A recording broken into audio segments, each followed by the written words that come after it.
Hello everyone. हम लोग दिख रहे हैं विज़न आईएएस की मंथली मैगजीन करंट अफेयर। तो हम लोग अगस्त की देख रहे थे। तो इसके हम आईआर का जो हमारा फोर्थ टॉपिक है साझी सुरक्षा कॉमन सिक्योरिटी वो देखेंगे। तो देखिए Palme International Centre, International Peace Bureau IPB और International Trade Union Confederation ITUC ने कॉमन सिक्योरिटी 2022 नामक एक रिपोर्ट जारी की है। तो देखिए जो तीन है Palme International Centre, International Peace Bureau, International Trade Union Confederation, इन्होंने क्या है एक रिपोर्ट जारी की कॉमन सिक्योरिटी 2022। देखेंगे क्या है साझी सुरक्षा की अवधारणा क्या है। कॉमन सिक्योरिटी या साझी सुरक्षा की अवधारणा इस बात पर आधारित है कि किसी भी राष्ट्र समुदाय या व्यक्ति की सुरक्षा अन्य राष्ट्र समुदाय और व्यक्ति की सुरक्षा को खतरे में डालकर या कम करके कायम नहीं रखी जा सकती। तो ये बोल रहे हैं कि अगर आप अपने देश की रक्षा करना चाहते हैं तो आपको दूसरे की भी रक्षा करनी पड़ेगी। आप सोच रहे हैं कि हम अपनी कंट्री की सुरक्षा कर लें लेकिन दूसरी कंट्री को खतरे में डाल दें, तो ऐसा नहीं हो पाता है। जब हम उनकी सुरक्षा मतलब तभी हो पाएगी जब हम दूसरे की भी सुरक्षा का ध्यान रखें। इसके लिए अन्य राष्ट्रों समुदाय और व्यक्तियों को भी समान स्तर की सुरक्षा प्रदान की जानी चाहिए। तो जो अन्य राष्ट्र है, दूसरे देश हैं, उनके समुदाय, उनके व्यक्तियों को भी समान स्तर की सुरक्षा प्रदान करनी चाहिए। देखिए कंट्रीज़ का क्या होता है, अपनी सिक्योरिटी करेंगे पर दूसरी कंट्री में अस्थिरता पैदा करेंगे, तो वो अस्थिरता कहीं ना कहीं आपकी कंट्री को भी प्रभावित करेगी। विश्व के एक भाग में होने वाली किसी भी संघर्ष का दूसरे भाग के लोगों पर व्यापक प्रभाव पड़ता है। देखिए अगर एक जगह टेररिज्म उभरता है तो देखिए फिर वो कई सारे देशों को नुकसान पहुंचाता है। इससे ये बोलना है कि एक विश्व के एक भाग में अगर संघर्ष हो रहा है तो दूसरे भाग के लोगों पर इसका प्रभाव पड़ेगा। अब तो देखिए ग्लोबल विलेज की अवधारणा है, मतलब कि इकोनॉमी भी इतनी बुरी तरह जुड़ी हुई है कि एक इकोनॉमी पे अगर कुछ इफेक्ट होता है तो दूसरी पे कितना प्रभाव पड़ता है।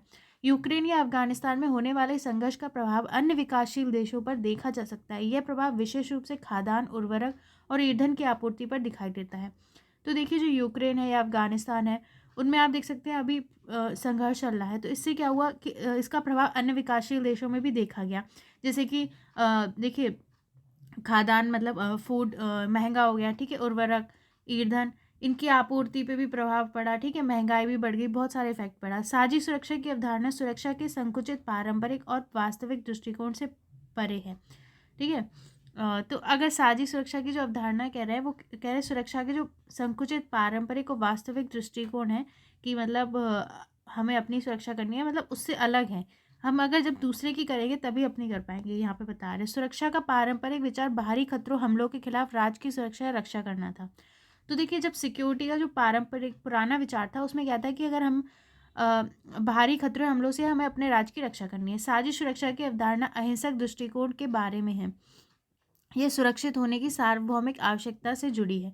लेकिन साझी सुरक्षा का मतलब है, देखिए अगर आप कोई भी टॉपिक आईआर का लिख रहे हैं तो आप ये वाली लाइन जोड़ सकते हैं कि अगर मान लीजिए यूक्रेन या अफगानिस्तान पे कोई भी क्वेश्चन आ गया कि हमें साझी सुरक्षा अपनानी चाहिए, ठीक है, तो ये क्या है अहिंसक दृष्टिकोण, मतलब कि हमें अहिंसा को अपनाना है और सुरक्षित होने की एक सार्वभौमिक आवश्यकता से जुड़ी है कि सबको सुरक्षित करना है, तभी आप सुरक्षित हो सकते हो। वर्तमान युग में साझी सुरक्षा के समक्ष जोखिम। अभी देखिए साझी सुरक्षा के समक्ष क्या क्या जोखिम है। बहुध्रुवीय विश्व में बहुपक्षवाद की चुनौतियाँ, ठीक है। वर्तमान समय में नियमों की अनदेखी, उनका उल्लंघन किया जा रहा है। इसके परिणाम स्वरूप अंतर्राष्ट्रीय नियम आधारित व्यवस्था की वैधता संकट में है। देखिए क्या होता है ना कि कुछ नियम बनाए गए हैं, जैसे कि ट्रेड के भी बनाए गए हैं, लॉज भी बनाए गए हैं, ठीक है। तो लेकिन क्या हुआ है कि उन नियमों की अनदेखी की जा रही है, उनका उल्लंघन किया जा रहा है। जो नियम सबके लिए बने हैं इसकी जो इसलिए क्या है, जो अंतर्राष्ट्रीय नियम आधारित व्यवस्था है वो संकट में है। अंतर्राष्ट्रीय मानवाधिकार कानून के मूल सिद्धांतों का उल्लंघन निरंतर निरंतर बढ़ता जा रहा है, और जैसा कि इराक, फिलिस्तीन, इजराइल, यमन, सीरिया, यूक्रेन में जुड़े हालिया संघर्षों में देखा गया है। तो देखिए एक जो मानवतावादी कानून है, ठीक है, उनके जो मूल सिद्धांत है उसका उल्लंघन हो रहा है। आप कई जगहों पे देख सकते हैं अभी बहुत ज़्यादा संघर्ष चल रहा है, जैसे इराक, फिलिस्तीन, इजराइल में, यमन, सीरिया, यूक्रेन में। पहले हम ये देख लेते हैं, यहाँ पे दिया है साझा सुरक्षा के 6 सिद्धांत है। सभी लोगों को मानवीय सुरक्षा, भय से मुक्ति, अभाव से मुक्ति का अधिकार है। तो हर किसी को सुरक्षा, डर से मुक्ति, ठीक है, और अभाव से मुक्ति का अधिकार है। राष्ट्रों और लोगों के बीच विश्वास निर्माण, शांतिपूर्ण स्थायी मानव अस्तित्व का मूलाधार है। तो मतलब जो राष्ट्र है, लोग हैं, उनके बीच एक विश्वास का निर्माण होना चाहिए, ठीक है। शांतिपूर्ण स्थायी मानव अस्तित्व का मूलाधार है। परमाणु निशस्त्रीकरण, पारंपरिक हथियारों पर कठोर प्रतिबंध और सैन्य खर्च में कमी किए बिना कोई साझा सुरक्षा प्राप्त नहीं की जा सकती।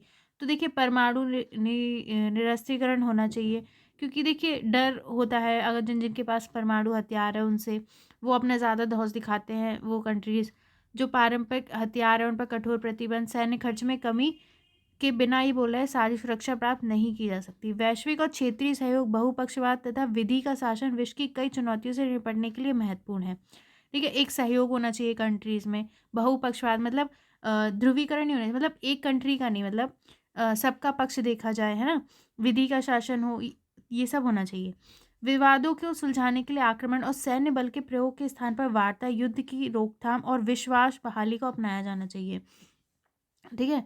मतलब अगर कोई विवाद है तो आक्रामक या सैन्य बल का प्रयोग नहीं होना चाहिए, बात करके, ठीक है, इन सब से विश्वास बहाली करनी चाहिए। नई सैन्य तकनीक जैसे साइबर स्पेस, बाह्य अंतरिक्ष और कृत्रिम बुद्धिमत्ता को भी बेहतर विनियमन, अंतर्राष्ट्रीय कानून और जिम्मेदार शासन के दायरे में लाने की आवश्यकता है। अब देखिए युद्ध पुराने तरीके से नहीं लड़े जाएंगे, ठीक है। तो साइबर स्पेस, बाह्य अंतरिक्ष, किसी की सैटेलाइट ही नष्ट कर दो तो उसका आधा तो वैसे ही कंट्री बर्बाद हो जाएगी। ठीक है, कुछ सारा काम आजकल नेट से ही होता है, एआई है, ठीक है। इनका नियमन करना भी, इनके लिए कानून बनाना भी बहुत ज़रूरी है। ठीक है, ये 6 सिद्धांत थे। अब देखते हैं यहाँ से सैन्यीकरण। अधिक तीव्र और घातक परमाणु हथियारों में किया गया भारी निवेश, परमाणु शक्ति संपन्न राज्यों के बीच बढ़ता तनाव और नए तकनीकी विकास ने अंतर्राष्ट्रीय सुरक्षा के समक्ष गंभीर खतरा पैदा किया है। तो देखिए बहुत ज़्यादा जैसे कि घातक परमाणु हथियार आ गए हैं, ठीक है, उनमें भारी निवेश किया जा रहा है। परमाणु शक्ति संपन्न राज्यों के बीच तनाव बढ़ा है, ठीक है, जिनके पास परमाणु शक्ति है उन राज्यों के बीच तनाव बढ़ा है। नए तकनीकी विकास ने क्या है, अंतर्राष्ट्रीय सुरक्षा और नया जो टेक्नोलॉजी डेवलपमेंट हुई है तो अंतर्राष्ट्रीय सुरक्षा को और खतरा पैदा हो गया इन सब चीज़ों से। ये ऐसे दुष्चक्र से प्रेरित करता है जहां लोगों की बजाय हथियारों पर धन खर्च किया जाता है। इससे असमानता में वृद्धि होती है, भय और अलगाव अलगाव को बढ़ावा देता है। इसे नियंत्रित करने के लिए और अधिक सैन्य संसाधनों की आवश्यकता होती है। अब देखिए सेना पर बहुत खर्चा किया जाता है, ऐसा नहीं है कंट्री जानबूझकर करती है, क्योंकि उन्हें डर है कि भाई हम पे कोई मतलब कोई युद्ध ना छेड़ दे, ठीक है, हम पे आक्रमण ना कर दे, तो अपनी सुरक्षा के लिए वो क्या है और सैन्य खर्च करती है। लेकिन आप सोचिए जो इतना भारी सैन्य खर्च हो रहा है, अगर वो लोगों के विकास पर हो, गरीबी को ख़त्म करने पर हो, ठीक है, शांति हो वर्ल्ड में, तो आप सोचिए कितनी अच्छी व्यवस्था होगी। लेकिन नहीं, सेना पे हद से ज़्यादा खर्च किया जाता है और उसके बाद भी और जितना डर फैलता है और ज़्यादा किया जाता है। तो ये बता रहे हैं कि इसको कम करना चाहिए। अगर साझी सुरक्षा की जो भावना होगी तो उससे क्या है, ये कम होगा। ठीक है, और अगर जब लोगों की बजाय हथियारों पे खर्च करते हैं तो क्या है, इससे असमानता बढ़ती है, गरीबी बढ़ती है, ये भी है। कोरियाई प्रायद्वीप विशेष चिंताग्रस्त क्षेत्र है, यहाँ परमाणु युद्ध का खतरा अधिक है और इसके कारण वहाँ सैन्यीकरण बढ़ रहा है। ठीक है, जो नॉर्थ कोरिया है, ठीक है, वो बार बार धमकी देता रहता है, अपने मिसाइल परीक्षण करता रहता है, तो यहाँ पे क्या है, और उसने परमाणु हथियार भी बना लिए हैं, तो बहुत ज़्यादा परमाणु युद्ध का वहाँ पर खतरा है। ठीक है, और सैन्यीकरण भी बढ़ रहा है। सत्तावादी शासन व संकुचित होती लोकतांत्रिक व्यवस्था। पिछले 15 वर्षों में सत्तावादी शासन के लगातार विस्तार और प्रमुख लोकतांत्रिक व्यवस्था में हो रहे संकुचन से लोकतांत्रिक मूल्यों में गिरावट देखी गई है। देखिए अब क्या है, पहले तो अब ज़्यादातर देखना सत्तावादी शासन बढ़ रहा है। ठीक है, जो लोकतांत्रिक व्यवस्था है वो मतलब संकुचित हो रही है, तो इससे क्या है, जो लोकतांत्रिक मूल्य है उसमें गिरावट आ रही है। ठीक है, डेमोक्रेसी को कम अपना रहे हैं ज़्यादातर। क्या है, एक एक दल का शासन है या एक व्यक्ति का शासन है, ऐसा होता जा रहा है। गैर लोकतांत्रिक राज्य न केवल क्षेत्रीय वैश्विक शांति के लिए खतरा है, बल्कि अपने नागरिकों के लिए संरक्षा या सुरक्षा प्रदान करने में विफल रहे हैं। तो जो गैर लोकतांत्रिक राज्य है, मतलब जहाँ पे डेमोक्रेसी नहीं है, मतलब कोई एक जन की तानाशाही चल रही है, वो क्या है, वैसे क्षेत्र क्या है, वो व्यक्ति अपनी अपनी चलाता है उस जगह, तो क्या है, क्षेत्रीय और वैश्विक शांति को खतरा हो रहा है। तो ये बल्कि ये अपने नागरिक के लिए, मतलब अपने नागरिकों की सुरक्षा करने में भी ये राज्य विफल है। ग्लोबल वार्मिंग और जलवायु संकट। देखिए ये तो हर जगह छाप दीजिए प्रॉब्लम्स में आएगी। ग्लोबल वार्मिंग और जलवायु संकट तो बहुत ज़्यादा हो रहा है। जलवायु परिवर्तन असमानता को बढ़ाता है, असुरक्षा को बढ़ाता है, मौजूद संबंधों को अस्थिर करता है। इसके साथ ये जबरन प्रवास को बढ़ाता है और प्रमुख व दुर्लभ संसाधनों के लिए प्रतिस्पर्धा को तेज करता है। देखिए ग्लोबल वार्मिंग के कारण क्या हो रहा है, अब मान लीजिए कोई कुछ कुछ शहर बहुत ज़्यादा प्रदूषित हो रहे हैं, तो उधर बीमारियां बढ़ रही हैं, तो लोग दूसरी जगहों पर जाते हैं। ठीक है, इनइक्वालिटी बढ़ रही है, बहुत कुछ होता है इससे। ये सब होता है। जो भी दुर्लभ संसाधन होते हैं, ठीक है, अभी मैंने आपको दुर्लभ खनिज के बारे में लास्ट वीडियो में पढ़ाया था, उनके लिए प्रतिस्पर्धा बढ़ती है। पारिस्थितिक निम्नीकरण और संघर्ष के बीच का संबंध खतरनाक स्थिति में पहुंच चुका है। देखिए जो हमारा इकोसिस्टम है उसका मतलब निम्नीकरण हो रहा है, मतलब वो खराब हो रहा है, और इसके कारण क्या है, संघर्ष हो रहा है। तो इसके बीच खतरनाक स्थिति हो चुकी है। विश्व में सबसे खराब पारिस्थितिक खतरों का सामना करने वाले 15 देशों में से 11 देश वर्तमान में संघर्षरत हैं। जो वर्ल्ड में जो सबसे खराब पारिस्थितिक खतरों का सामना कर रहे हैं, ऐसे 15 देशों में जो 11 देश है वो क्या है, वर्तमान में संघर्षरत है। असमानता, विश्व में लगभग आधी जनसंख्या प्रतिदिन $5.50 से भी कम पर गुजारा करती है। तो देखिए कितनी इनइक्वालिटी है, मतलब कुछ लोग तो बहुत अमीर है, कुछ लोग कितना कम पे गुजारा कर रहे हैं। एक ये देख लेते हैं, बदलते अंतर्राष्ट्रीय सुरक्षा परिदृश्य को आकार प्रदान करने वाले प्रमुख चालक। तो देखिए जो अंतर्राष्ट्रीय सुरक्षा परिदृश्य बदल रहा है, ठीक है, उसको आकार प्रदान करने वाले प्रमुख चालक क्या हैं, किस वजह से वो बदल रहा है। तो देखिए तकनीकी नवाचार, ठीक है, संसाधन, जलवायु प्रबंधन और सुरक्षा, प्रभावी गवर्नेंस, भूसामरिक प्रतिस्पर्धा, मतलब ये सब जो है उनके कारण क्या है, जो अंतर्राष्ट्रीय सुरक्षा परिदृश्य है वो चेंज हो रहा है। ठीक है, जनसांख्यिकी बदलाव, सामाजिक एकजुटता और विश्वास, हाइब्रिड और असिमेट्रिक रणनीतिक एवं गैर पारंपरिक वारफेयर से जुड़े खतरे, ये सब। ठीक है, अब यहाँ पर देखते हैं, बढ़ती आय असमानता से राजनीतिक ध्रुवीकरण बढ़ता जा रहा है और लोक लुभावन पॉपुलिज्म तथा राष्ट्रवाद का उदय हो रहा है। इसकी हिंसा और युद्ध की बढ़ोतरी हो सकती है। तो देखिए इनकम इनइक्वालिटी हो रही है, मतलब कोई तो बहुत अमीर है, कोई बिल्कुल नहीं कमा पा रहा है। तो इसके कारण क्या है, राजनीतिक ध्रुवीकरण होता है ना। लोक लुभावन राष्ट्रवाद का उदय होता है, मतलब ऐसे बोला जाता है कि हम आपको ये देंगे वो देंगे, ठीक है, ये होता है। तो इससे क्या है, हिंसा और युद्ध की बढ़ोतरी होती है। वर्तमान और भविष्य की महामारी, अल्प वित्त पोषित स्वास्थ्य सेवाओं और सामाजिक सुरक्षा प्रणालियों के साथ साथ बढ़ती स्वास्थ्य असमानता और प्रतिबंधित वैक्सीन क्षमता, वैक्सीन इक्वेलिटी ने हालिया महामारी की तैयारियों में कमजोरियों को प्रकट किया। इसके अतिरिक्त इन कारणों से महामारी की रोकथाम भविष्य की महामारियों के समक्ष मौजूद जोखिमों को भी सामने ला दिया। अब देखिए ये जो पैंडेमिक आया, इससे क्या हुआ कि हमें पता चला कि मतलब हमारी जो स्वास्थ्य प्रणाली है उसमें क्या क्या कमियां हैं, ठीक है, आगे भी क्या दिक्कतें होंगी। तो देखिए जैसे कि जो स्वास्थ्य सेवा है उस पर कम पैसा लगाया जा रहा है, मैंने भी बताया सेना पे ज़्यादा लगाते हैं। तो इसका मतलब अल्प वित्त पोषित स्वास्थ्य सेवाएं, ठीक है, स्वास्थ्य असमानता, किसी किसी को तो मतलब इतनी मतलब सब पहुंच है कि वो हर तरीके की स्वास्थ्य सेवा ले सकता है, कोई कोई नहीं ले सकता है। देखिए जब वैक्सीन आई तो पहले जो विकसित देश थे उन लोगों ने अपनी नागरिकों को लगाई। तो इस तरीके की जो है कि असमानता होती है। इससे पता चलता है अगर आगे भी कोई महामारी आती है तो हमारे सामने कितना बड़ा जोखिम है। ठीक है, साझी सुरक्षा प्राप्त करने के तरीके। अब साझी सुरक्षा कैसे प्राप्त करें, शांति के लिए वैश्विक संरचना को मजबूत करना। तो शांति के लिए हमें क्या है, जो वैश्विक संरचना है उसको हमें स्ट्रॉन्ग करना चाहिए। साझी सुरक्षा के सिद्धांतों को शामिल करने वाले ढांचे को विकसित करने के लिए क्षेत्रीय निकायों जैसे सार्क, खाड़ी सहयोग परिषद, आसियान या अफ्रीकी संघ को प्रोत्साहित करना चाहिए। तो देखिए जो साझी सुरक्षा के जो सिद्धांत है उनको शामिल करने वाले मतलब जो ढांचे हैं, जैसे देखिए जो आपस में देश मिला के जो मतलब संगठन बनाते हैं, जैसे सार्क हो गया, खाड़ी सहयोग परिषद हो गया, आसियान, अफ्रीकी संघ, इनको मजबूत करना चाहिए, इनको प्रोत्साहित करना चाहिए। सामूहिक विनाश के सभी हथियारों को पूर्ण समाप्त करने की दृष्टि से संयुक्त राज्य अमेरिका और रूस के बीच सामरिक स्थिरता वार्ता को तत्काल शुरू करना चाहिए।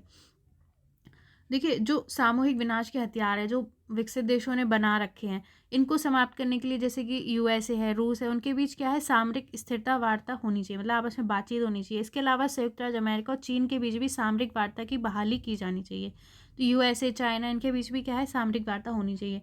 संयुक्त राष्ट्र संघर्ष निवारण रणनीतियों में जलवायु संबंधी सुरक्षा जोखिमों को भी शामिल किया जाना चाहिए।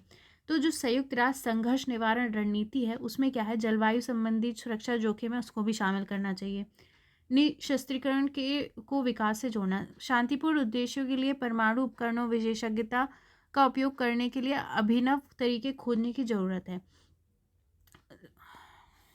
देखिए निशस्त्रीकरण को विकास से जोड़ना, अगर हम मतलब निशस्त्रीकरण करते हैं, हथियारों को ख़त्म करते हैं, तो उसके बाद जैसे सेना में कमी लाते हैं तो उन लोगों को जो है बाद में विकास से जोड़ा जाए। देखिए शांतिपूर्ण उद्देश्यों के लिए परमाणु उपकरण, जो परमाणु उपकरण है, ठीक है, जो और विशेषज्ञता के उपयोग करने के लिए, ठीक है, अभिनव तरीके खोजने चाहिए, हमें नए तरीके खोजने चाहिए इनका यूज़ करने के लिए। इसके अलावा सैन्य कर्मियों को गैर सैन्य व्यवसायों में अवसरों के सृजन का समर्थन भी करना चाहिए। तो जो सैन्य कर्मी है तो उनको क्या है, गैर सैन्य व्यवसाय मतलब अदर बिजनेस के अवसरों का सृजन करना चाहिए। ठीक है, गैर सैन्य व्यवसायों का अर्थ हथियारों को विंड फार्म में बदलने के विचार से इन अभिनव तरीकों में शामिल है। इनमें क्या क्या शामिल है? एक वैश्विक शांति लाभांश, ग्लोबल पीस डिविडेंड उत्पन्न करने के लिए सैन्य खर्च में कमी करना। तो देखिए, एक वैश्विक शांति लाभांश मतलब एक ग्लोबल पीस डिविडेंड, इसका मतलब क्या है, जो सैन्य खर्च है उसको कम करना चाहिए। ठीक है, इससे संयुक्त राष्ट्र के सतत विकास लक्ष्यों, संयुक्त राष्ट्र शांति स्थापना मिशनों को वित्त पोषित करने में मदद मिलेगी। मतलब सैन्य खर्च में कमी करिए और जो संयुक्त राष्ट्र के सतत विकास लक्ष्य है या संयुक्त राष्ट्र शांति स्थापना मिशन है, ठीक है, उनको वित्त पोषित करना चाहिए। जो सतत विकास लक्ष्य वगैरह अभी मैं इन्वायरमेंट में वो टॉपिक चल रहा है, अगर आप देखना चाहते हैं तो देख सकते हैं वहाँ जाके।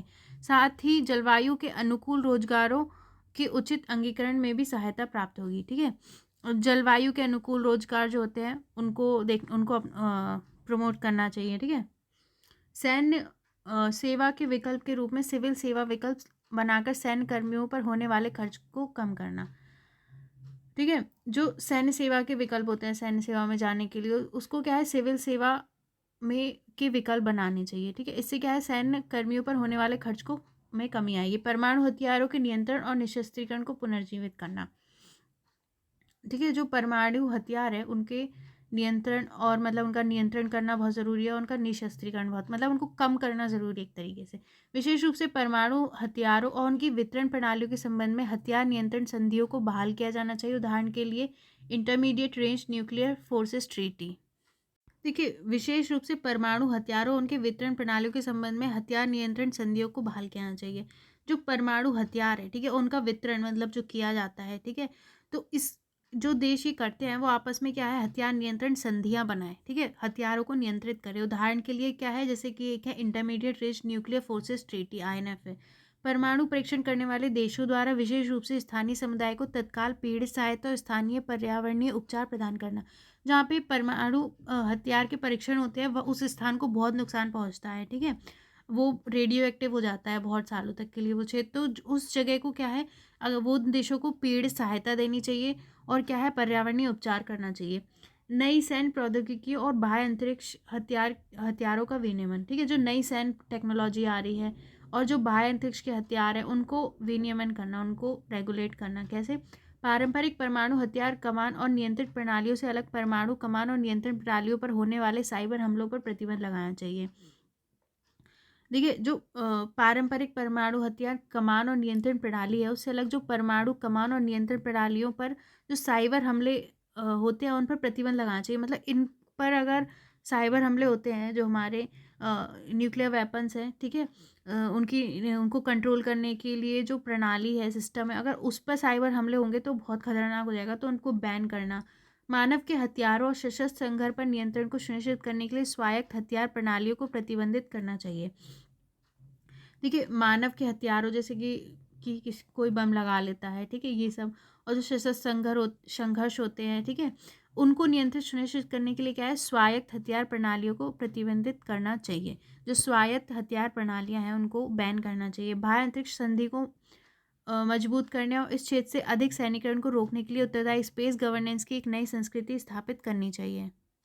देखिए, जो बाह्य अंतरिक्ष संधि है, ठीक है, आउटर स्पेस ट्रीटी है, उसको मजबूत करना और इस क्षेत्र में सैनिकरण को रोकने के लिए क्या है, स्पेस गवर्नेंस की एक नई संस्कृति बनानी चाहिए। नागरिक समाज को सहभागी बनाना और उन्हें शामिल करना। नागरिक समाज को एक प्रहरी और एक प्रेरक शक्ति के रूप में कार्य करना चाहिए। देखिए, जो नागरिक होते हैं, जो सिटीजन होते हैं, वो भी बहुत सारा पार्टिसिपेट कर सकते हैं। ऐसा नहीं है कि वो क्या कर सकते हैं, तो वो भी क्या है, एक प्रहरी बन सकते हैं, एक प्रेरक शक्ति बन सकते हैं। जो नागरिक समाज होते हैं उन्हें राजनीतिक गुटबंदी के विरोध में कार्य करना चाहिए। अगर जो राजनीतिक गुटबंदी हो रही है उसके विरोध में उन्हें काम करना चाहिए। इसके लिए मौजूदा और नई संधियों में शामिल सत्यापन और विश्वास निर्माण उपायों की सहायता ली जा सकती है। ठीक है, गैर सरकारी संगठनों को लोगों की सुरक्षा और जागरूकता बढ़ाने के लिए सक्रिय भूमिका निभाना चाहिए। जो NGOs होते हैं, ठीक है, वो भी क्या है, बहुत सारा इंपॉर्टेंट रोल निभाते हैं, तो उनको भी लोगों की सुरक्षा और जागरूकता बढ़ाने में सक्रिय भूमिका निभानी चाहिए। ये कार्य न केवल साझी सुरक्षा पर होना चाहिए बल्कि सैनिकरण के रूपांतर और उससे परे भी होना चाहिए। ठीक है, तो ये सारा होना चाहिए। अब देखिए, हम नेक्स्ट टॉपिक नेक्स्ट वीडियो में देखेंगे, परमाणु अप्रसार संधि, nuclear non proliferation treaty, NPT। अगर आपको पसंद आ रहा है तो please subscribe and share with your friends also. ठीक है, फिर अगर आप अगर ज़्यादा लोग देखेंगे तो मैं जल्दी जल्दी वीडियोस आपके लिए अपलोड कर दूँगी। ठीक है, थैंक यू, बाय।